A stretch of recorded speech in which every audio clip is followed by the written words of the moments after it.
Lahat ng sinasabi ng Nazareno para sa ikabubuti natin. Kailangan lang talaga na magpakatatag tayo, lalo na sa mga panahon ng pagsubok. Dahil ang demonyo hindi tumitigil. Hindi yan ihinto.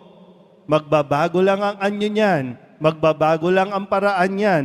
Pero hindi yan titigil na ikaw ay matukso.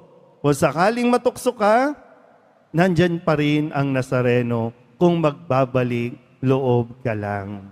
Ang pananaw ng mundo, kawawa kapag mahirap. Ang pananaw ng mundo, kawawa kapag may sakit. Ang pananaw ng mundo, kawawa kapag wala kang pera. Pero ang sabi ni Kristo, mapalad ka.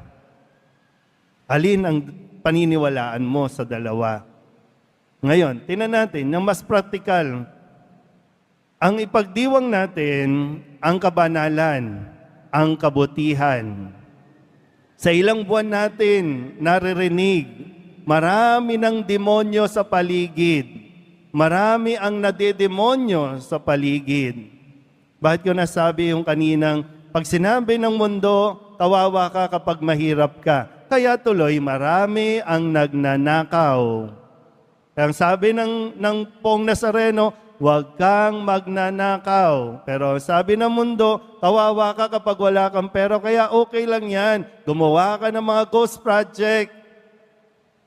Diba? I-involve mo yung sarili mo sa mga katiwalian. Yan ang sinasabi ng mundo.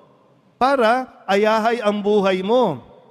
Marami kang kotse, marami kang condominium.